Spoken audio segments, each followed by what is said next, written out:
Can you imagine being so passionate about your cause, so committed that you're willing to donate not 5, not 10, but 100% of your profits for the entire future of the company? Yeah, because as you like to call me, I'm the socialist. You're the greedy capitalist. You're the one who can't imagine that. Fair. But I mean, what a legend. Massive commitment. No doubt about it. Yeah. Episode 199, my friend, right around the corner. You know what we got coming? Episode 200. Because I'm good at maths. I was waiting for the punchline there. All right, yeah, good. I'm excited. Yeah, I am as well. But before we begin, I have to vent. So, Mahesh, this goes out to you right now. Just go ahead and fast forward for about 5 minutes because I've got to rant about something. I've been in the UK now for about 4 months, and I cannot figure out why every single one of your restaurants insists on putting red onions on your salad. I don't understand that. And you're having to pay the price because I had a salad with red onion right now. Anybody who wanted to know whether or not these podcasts are really thought through and recorded or it's impromptu, I have no idea what's going to come out of this man's mouth. None. So, I heard foodie shows are really popular these days. It's funny because all Americans seem to complain about English cuisine. Because it's crap. I'm pretty sure most English cuisine was designed or invented on a dare. Says the man that comes from the country that puts bacon on maple syrup on pancakes. Have you tried it? No, my children have. It's delicious. I took my daughter for breakfast the other week and she literally ordered that. I'm like, what are you doing? Oh, man, that's so good. First off, everything is better with bacon. Okay. All right, let's do this. Let's move on to the news of the week. And just so you know, Mahesh, I'm with you. I've already mentally moved on. I'm hoping this bit doesn't get past the cutting room floor, and we're into the episode. News of the week, my friend. News of the week this week.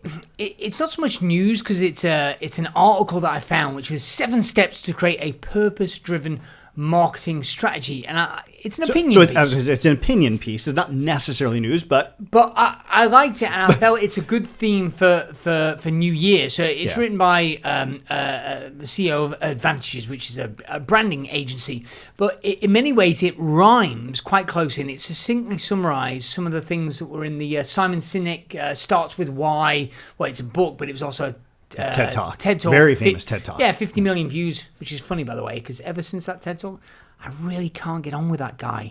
You don't like Simon Sinek? No. Well, interestingly, I like his content. I think it's great. Yeah. I just, Well, that's kind of like how I feel about you then. Yes. Damn it. Got that I feel the need to defend myself. We had to re-record this bit, and I got the joke in on Topher first time round, so... But that's never going to see the light of day. That's ending up on the cutting room floor, and I won. Yes. Okay. Anyway, moving swiftly on. So I felt it's a valid piece because here's the line in the article, which I think people should pay attention to, is worth us discussing. Yeah. Purpose is significantly connected to profit. And at first I thought, I don't know that I agree with that, but it doesn't necessarily say when it's significantly connected that it goes up. Because, right? Yeah? I mean, think about it. Sometimes people are so committed to their purpose, they sacrifice their profits. But, by the way, I don't think that's what they intended on the article. I think they're really intending to say, hey, if you have a strong purpose, you're going to have more profit. I don't know that I agree with that. But I don't know. Yeah. It's interesting for me. I mean, a tease for the Hero of the Week this week is somebody that has a massive...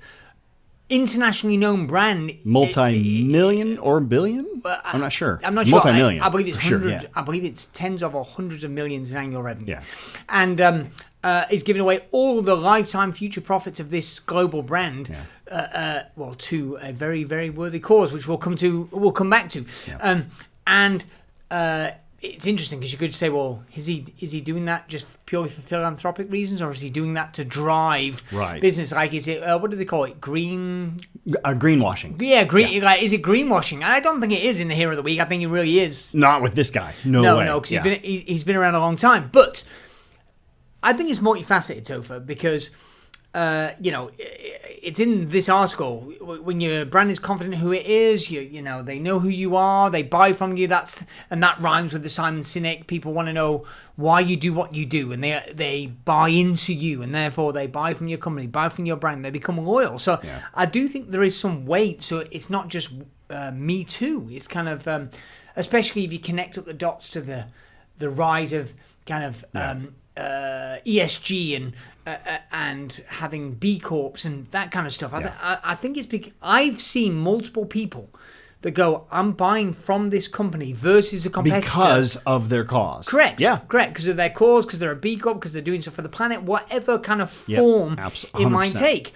But to come to your point, that by itself, if you're purpose driven, doesn't mean you're going to make a profit. Yeah. Do you think it's sequential, right? Like if you start off with only purpose over profit, you'll never get to your full level of profit. Like at some point in time, right, there's always a little bit of a kind of a moral give and take or sacrifice, right? You're making an impact in one area negatively to do something positive in another. Well, this is the theme of this podcast in many ways. I believe that there are 6 core areas in business, and you're only as strong as your weakest link.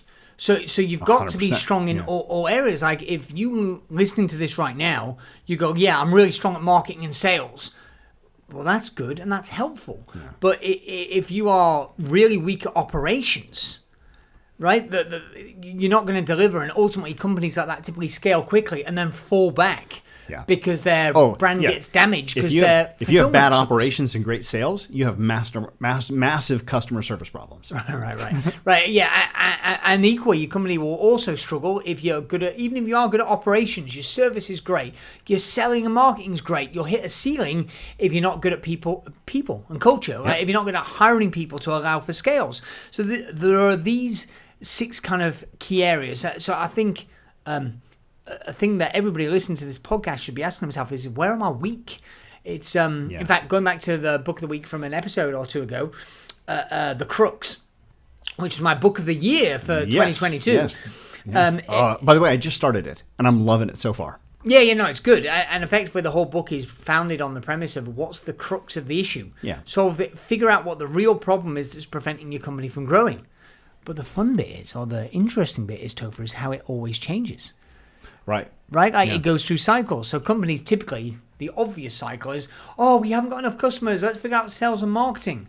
And then if they fix that problem, then downstream, all of a sudden it's like, oh my God, we can't fulfill this. And that's why absolutely.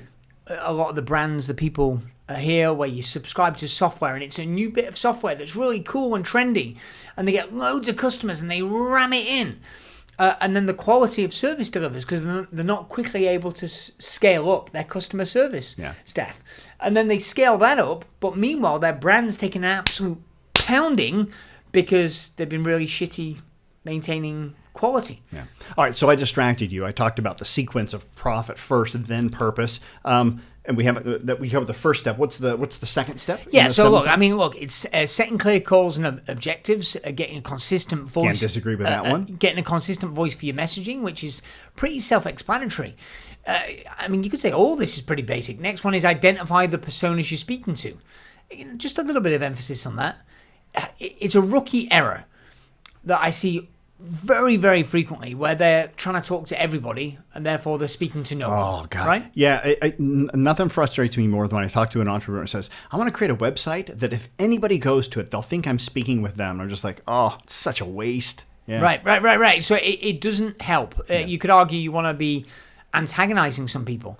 Absolutely. In fact, I always say that you can measure the strength of a brand by how strong it repels the audience that they don't want. I'm going to be controversial right now. Really? I need to preface this by saying, do not take this as my endorsement of this individual. All over the place at the moment, he's got raving fans. I know who you're going to talk about, and you're right. There's no way either one of us would endorse this asshole. Andrew Tate. Yeah. Right? All over the place, and yet he's got raving fans, and his videos are blowing up, and all this, and yet he's been arrested for, I don't even know what I think sex trafficking. Yeah, and look, I do think everyone's entitled to a fair trial, and you can't believe everything you read online, so who knows what he did or didn't do. I've got no comments. By the way, you don't even have to think about it. You just watch his videos, the shit that comes out of his mouth. it's pretty offensive. So, well, at least to me, I'm not his brand. Some people love him. You either love him or you hate him. Correct. Oh, and that's my point. Yeah. I'm not saying try and antagonize people, but I think that if you're vanilla for everybody, you haven't got the raving fans. I mean, well, the more obvious example would be Donald Trump. Yeah. Right. Like, let's not have a political debate there, but holy crap, there's a lot of people that are evangelical. Okay, I think it's because when people move towards these characters, good or bad. Because by the way, I've used examples that a lot of the listeners are probably really speaking out against and think badly of. But there's somebody that the listener is thinking of right now. There's somebody that the listener is thinking of that you love. Yeah. But the somebody wider else hates. world doesn't like, you know, absolutely. that they're not popular, but you think they're really, really cool. So I think it's important to identify the personalities. The next step is assets that establish credibility. Right, and this is where it starts tying together, right? How do you make sure that it lines up? The number of times you go and see a PDF download or videos or books that don't seem to connect up to what this brand is trying to get. You know, you see somebody trying to position it looks desperate. It doesn't make a connection. There's too big of a gap. Correct. They're trying to appear premium in this example and really kind of high end, but then they've got like a really cheap PDF that's like 7 steps to... or buy today specials. Right. Premium brand. And it's inconsistent, which incongruent. Yeah. And then ultimately you've got to flesh that down and track it into the KPIs. Yeah. Right? But the point behind all this is it's got to be kind of holistic. Whenever you look at marketing, sales, marketing, positioning, I mean, you could argue the whole company, it has to be holistic. You could say that it ties back to culture. It's all got to fit together and it's got to start at the top. Yeah. Right? So for me, starting off 2023, it's worthwhile saying, hey, rather than me look myopically at YouTube or TikTok or whatever the heck is the flavor of the month, big picture, like... is the company aligned with our purpose? Are the staff aligned with our purpose? Yeah. And is that being demonstrated in our marketing collateral? By the way, when you talk about purpose, that could very easily transition nicely into our fail of the week. Fail of the week this week. It's a great article in the Financial Times about Unilever losing the plot, or according to Terry Smith, who's the founder of Fundsmith, which is one of their largest investors. Yeah, right. And Fundsmith is, for those that don't know, is a fund in the UK that is well known, well respected, many decades, strong track record, headed by namesake Terry Smith, and he's saying that Unilever focusing on sustainability and this purpose and this ESG-driven mission is killing the company. Let's do a little backdrop, right, or background, because Unilever is, or Unilever, as we say over here, is known for having their real strong ESG. They're a purpose-driven brand. They've got great. I mean, even if you go back to the history of the Lever brothers or the Lever brothers, when they started out, they were probably one of the first people to go into. I think the term was called paternal employment, where they would house their employees, and it was strict, man. Like you couldn't sin, you couldn't do all these different things, or you got kicked out and fired and stuff. But they've been known for really taking care of not just their employees, but having really strong mission and doing a great job at it.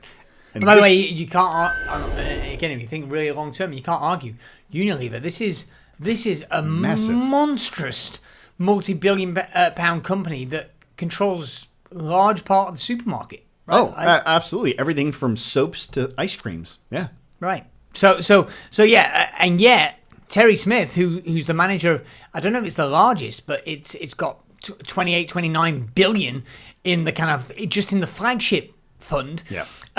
So it's a big fund in the UK, and he's saying it just doesn't work. Like the management is. I kind of agree with him. Well, the numbers don't lie. I mean, look at this. Look at this graph. So Unilever, I'll tell you which one's Unilever. It's the one that's at the bottom of the table, right? So this is in terms of returns. So comparing it to its peers, Procter & Gamble, Nestle, etc., Johnson & Johnson, and Unilever is dead last. You can see going back, I don't know, a year, they were all kind of, in a sense, all lumped together. Pretty close. You can't knock them. But now they're widening off, and Terry is arguing quite strongly that this is caused by the focus on the purpose. And in fact, it's pretty funny what he says. Yeah, this quote made me laugh. A company which feels it has to define the purpose of Hellmann's mayonnaise has, in our view, clearly lost the plot. Right? So the Hellmann's brand has existed since 1913, so we can now guess consumers have figured out its purpose. Spoiler alert, salads and sandwiches. I love it.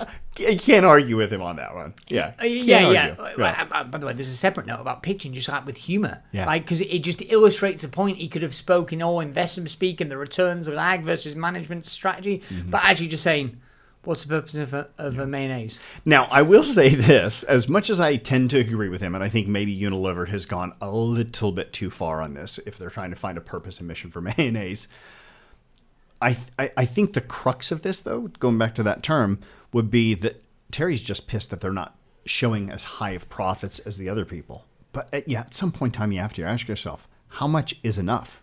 And I think that's where Unilever says, we know what's enough. Terry doesn't.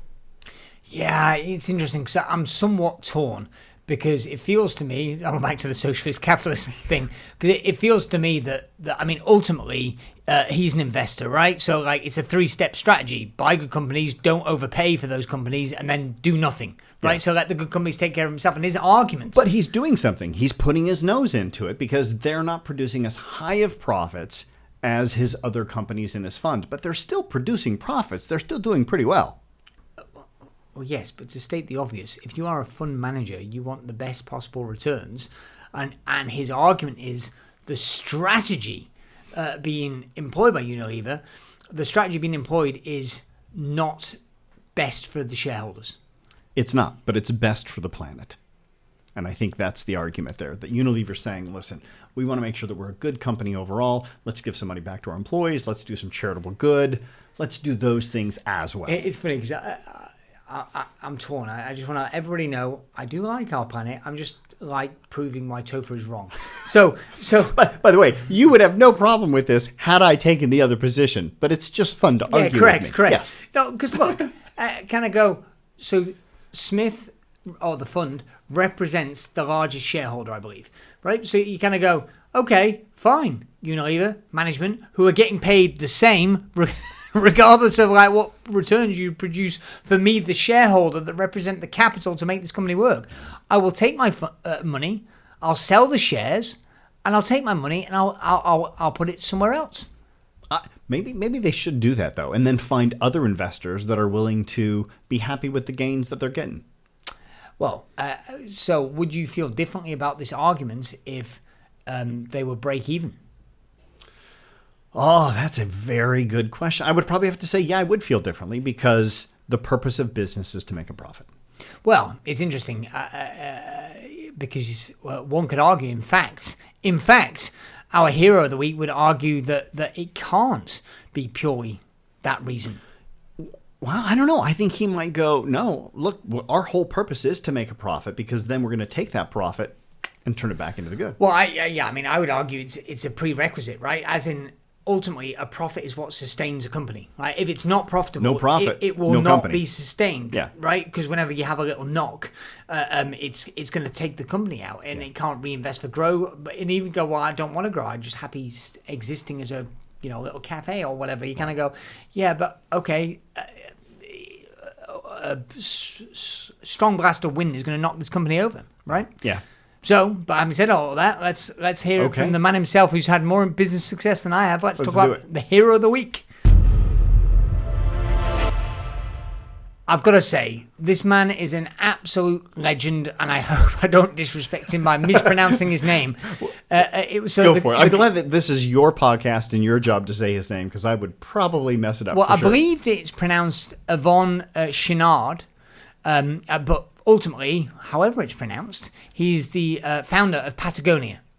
Right? Amazing company. Right, the clothing brand. Great. And he announced this week that the ownership of the company has been transferred to a trust, a non-profit with all profits going towards 100% correct. Of all profits. 100% of all profits. I mean, can you imagine committing not 5%, not 10%, but 100% of all profits and future profits of your company to your cause? Yeah, I could. Because as you like to call me, I'm the socialist. You're the greedy capitalist. You're the one that couldn't imagine. Yeah, right. It's a bit of a stretch for me if I'm honest. But ultimately, what an absolute legend. No question about it. I mean, this isn't greenwashing. I mean, this is a guy that's lived a long life, built an amazing business. I mean, the skeptics would say, "Oh yeah, he's had all his money now, so now of course he's just doesn't want to pass it down to his kids, so he's giving it." But his kids are going to get plenty anyway. But I think that's kind of the point, right? It's like, I've done such good, now I can do even better. Here's a man who knows what is enough. He goes, I've hit enough. Right. Or maybe he's just recognizing that, climate change, protecting the environment, otherwise there's not going to be a future for his children or his grandchildren, right? So the way he phrased it is, Earth is our only shareholder. Yeah. What a great line, by the way. That's just smooth. Yeah. Yeah, and it's very smooth how he did it. And it's actually, for those that are interested, you can read about how it was structured, about the trusts, about the voting stock, about the non-voting stock, how they've become a... we'll put the link in the show notes for sure. Yeah, how it's become a B Corp, which is perhaps a conversation for a separate episode of this podcast. But effectively, to be overly simplistic, and don't jump down my throat, Salvatore, who's become, I believe he's either in the process of or become a B Corp, the founder of Vivo Life, so previous hero. Is he really? Oh, wow, that's very cool. So the simplistic answer is, a B Corp is a company that meets very high standards for kind of ESG type criteria, and Vivo Life plant. I can't remember the volume of trees. Environmental, social governance. I guess we should probably explain thank you. Environmental, ESG. social and governance. Yeah, but it's a very high bar of a company that's not just about the profit. Correct. Yeah. Right. Yeah. So that's what Patagonia has done. There's links to it in the article, but I mean, ultimately, they're giving away 1% of their sales each year, and I was looking for it in the article, but it's escaped me now what the annual revenues of the company is, but this is tens of millions or hundreds of millions a year. It's insane. Yeah, it's quite a bit. monstrously. In fact, it's not tens of millions. It is hundreds of millions at least. I'm certain the annual revenue. So no question. Yeah, I mean, look, one of the links in the article raised $20 million for the planet in 17 days of matched giving. That is matched awesome. giving. So I love it. So this is a company that is, or this is a leader. Yvonne, hats off to you, my friend. You're demonstrating about what is possible. Well-earned what to hero do. of the week for sure. No doubt about it. And on that note, let's talk about the book of the week. Yes, this is one that I've not read. You've been very excited to talk about it, and so I'm looking forward to it as well. Tell me, why do you like this book? Yeah, I mean, Perry Marshall, 80/20 Sales and Marketing. What I love about this book, so first of all, Perry Marshall, I've known him, I've met him, I've masterminded with him, but he an absolute genius marketer. He actually made his name in Google AdWords in the early days and wrote the definitive guide to Google AdWords, and really good stuff. I've heard of that book before, okay. Yeah, really smart marketer, got his crap together, but obviously, the 80/20 principle, the Pareto principle is well known. Is he saying 80 marketing, 20 sales, or is it different than that? No. It's really the thrust of the book is, what are the 20% that give you 80% of results? Okay. And it's profound. That's literally one of those basic business concepts around, though. But it's in the area of sales and marketing. Correct. I'm assuming. So specifically, it's like, what 20% of marketing creates 80% of the result. And he actually argues it's further than that. Inside of the book, my favorite distinction from this book that sits with me to this day is the 80/20 as a rule is fractal, right? Absolutely. Yeah. Now, for those, let's explain fractal, right? Because you've got 80/20. And I was going to say, don't pretend you know what fractal means. Oh, all right, bring it. Yeah. So a fractal is, there's an 80/20 inside the 20. And then inside that 20, there's another 80/20. And then that 20, there's an 80/20. Check me out. Check out the person with the Oxford MBA. Oh, check me. Yeah, correct. So effectively, 4%, i.e. 20% of the top 20% is worth 80%. By the way, notice that I just said the 20. I didn't actually do the math. You did the math. Right. Well, I actually, it's funny you put me on the spot now. I'll mess it up, because 80% of 80% is 61, 0.7. Dude, I don't know. If math was easy, it would be your mom. This is going to be seamless. Let me just, I'm guessing. I do know that. I 61.7. do know that the 80%, 20% of the 20% is 4% of the 100%. It's 64%. Yeah. That wasn't even close. That's right. So, so he's talking about how do we get the 4%? What are the 4% of activities, Yes. marketing activities that drive the result? And it's really good. There's stuff about who are you targeting, what kind of message, where in the sales cycle. And so what I like about this is it's strategic in this concept, founded on this 80-20 principle, but there's loads of real tactical examples. So if you have a business that is, it doesn't even matter, I would argue, how big, but certainly to 8-figure revenues, anybody in that range that's already got a marketing sales process to a degree, to 8-figure revenues, you can go, you could read this book and get loads of tactical tips and go, you know what, you're right. Of course, if they don't read the email, it's irrelevant. So actually, the 80% on the emails is not in the body, it's in the subject line, like testing that relentlessly, blah, blah, blah, blah, blah. Got it. Cool. And so it's definitely easy read, fun read, and he's got his shit together. Awesome. All right. Well, that's the book of the week. Let's talk about the quote of the week, my friend. Okay, quote of the week this week is from John McGay of Whole Foods. Now, there aren't many Whole Foods in the UK. There's a couple in London, I believe, but they're everywhere in the US. Yep. And for those who don't know, it's a healthy food store, also known as Whole Paycheck, because the prices are extortionate, but it is great. Also known as the place to go where soccer moms live. Yes, it's just packed full of SUVs and what's the what do you guys call them? A pram? Yeah. SUVs and prams and a lot of rich people shopping. Yeah. So anyway, this quote is, just as people cannot live without eating, so a business cannot live without profits. But most people don't live to eat, and neither must businesses live just to make profits. Yeah. So I felt it beautifully summed up this kind of Patagonia, purpose-driven conversation. It's kind of like, you can make money, but if you're making money and that's all there is, I mean, talking into the psychology, I know a few times it's over, making more money doesn't necessarily make me happier. Yeah. In fact, I'm going to say it doesn't. I will say this. Here's the lesson I got out of that quote was that, because he talks about, you shouldn't live to eat. Who are the people that live to eat? Fat people. And what do they call people that don't know when enough is in business? They call them fat cats, right? You're just getting fat and happy. Same kind of a thing. I think our world in business would be better if we started setting some, what is enough? Where are we going to push the portions back and say, okay, I've eaten enough. Now let's give the scraps to somebody else. That's interesting. It's worthy of reflection, that's for sure. I certainly had a meeting earlier today. In fact, I haven't asked his permission, but this makes him look in a good light. So I'm going to be bold and just put it out there. He's a great guy. Why wouldn't you? Yeah. So earlier today, I had a meeting with Nigel Shanahan, who owns this studio. Previously on this podcast, scaled a SaaS company and had a £53 million cash exit a couple of years ago. And then, by the way, he's a guy who knows when enough is enough. Yeah, correct. Yeah. Well, the conversation was, we were talking about some investments, an investment strategy, and we're talking about investments specifically. And I was saying, hey, what really motivates you? And he said, look, to be honest, Dan, he said it's not about the money. Now, he was clear. He goes, I want to get a return. It's not purely philanthropic. He goes, I've got my philanthropic. He's got his charitable causes, etc.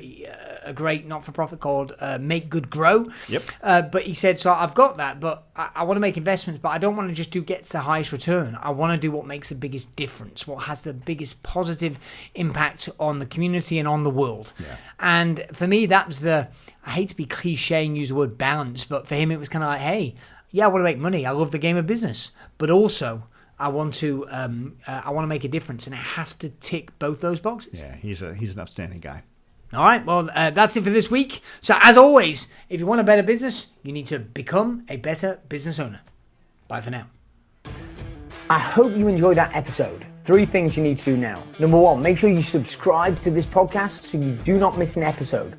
Also, get on over to Amazon to get a copy of my latest book, Turnover is Vanity, Profit is Sanity, 9.5 steps to improving your profits and cash flow. Also, join our Facebook group, the Turnover is Vanity, Profit is Sanity community, to connect with other business owners.